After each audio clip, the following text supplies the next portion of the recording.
And he also wrote Mission to Mars.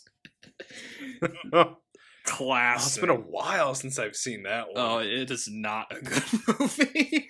I remember that. Tim Robbins is in that, right?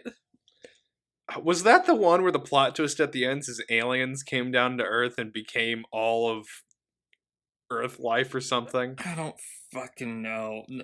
Yeah, it was. Prometheus copied Mission to Mars. What the hell's Lieutenant Dan? He's in it. Gary Sinise, he's in that. And it was directed by Brian De Palma, which I'm like, Brian De Palma fucking directed that? I mean, that's just...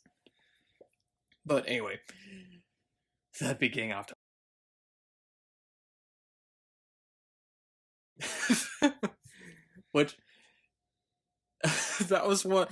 I don't know if you knew this. Did you know Frank Miller? He was like originally like... They tried to get him to do the script for RoboCop 2 and 3, actually. Huh. But they... So I know that he's not in the third one. Or maybe it was just the second one, I don't know. But, like, he has a cameo in the second one, though. Huh. And he actually published a graphic novel that was his original treatment for, like, what his script was supposed to be. And I read it, and it is one of the worst fucking things I have ever read. It is awful. But that's pretty good. It is seriously one of the worst. It's so bad, like, oh my god.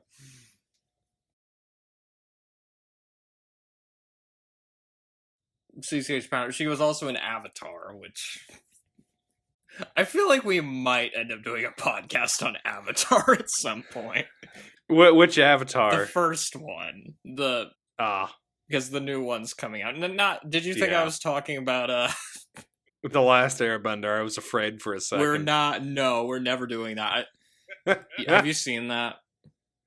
I have, but it's been a while. That's one of those movies I could not finish. It is...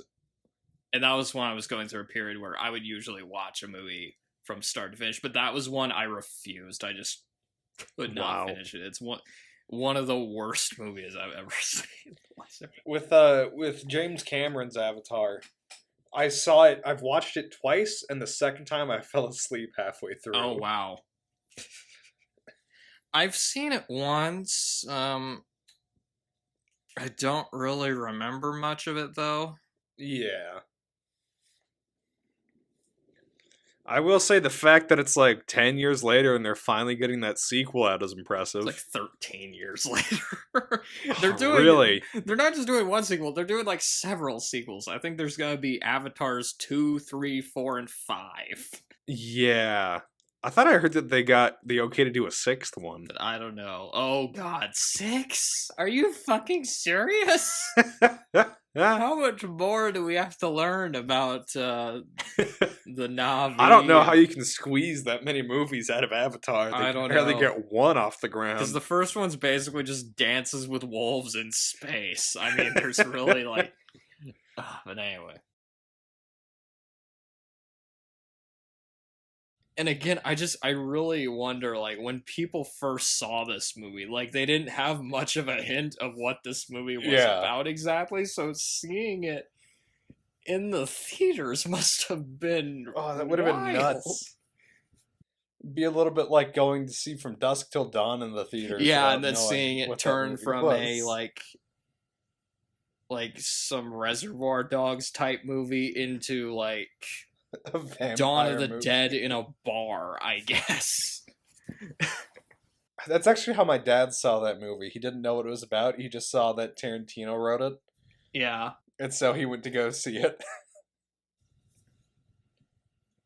My uncle, actually, he also... he went and saw, and he actually said he didn't like the movie because the first half was pretty good, but then it just turns into like this vampire movie or something. I will admit, the first half of that movie is so interesting. That would make a good podcast, actually. It would.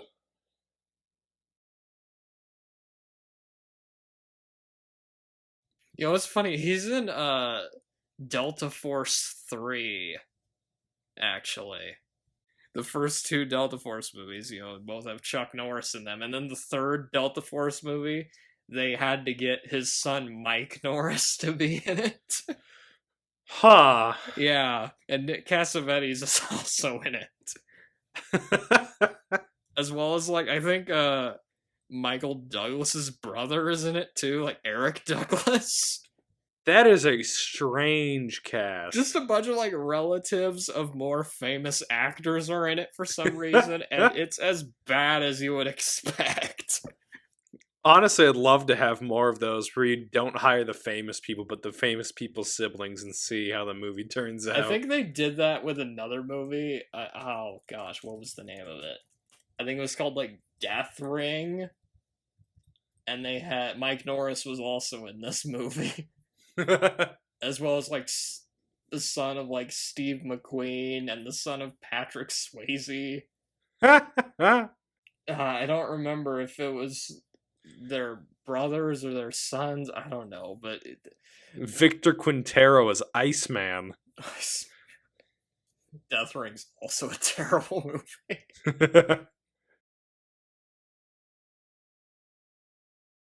There's tons of insane stories about Steven Seagal. If we ever do a Steven Seagal podcast, I mean...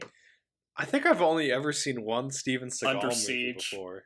Yeah. Under Siege, yeah. That'd be a good one to do. Or, Out for Justice. Out for Justice is a fucking, like, ridiculously violent movie. And he cannot do a Brooklyn accent.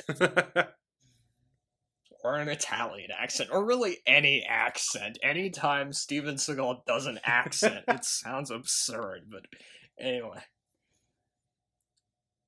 If we did a podcast on Steven Seagal, it'd basically be like if we tried doing a Marlon Brando podcast. Just try to find as many crazy stories about him as possible.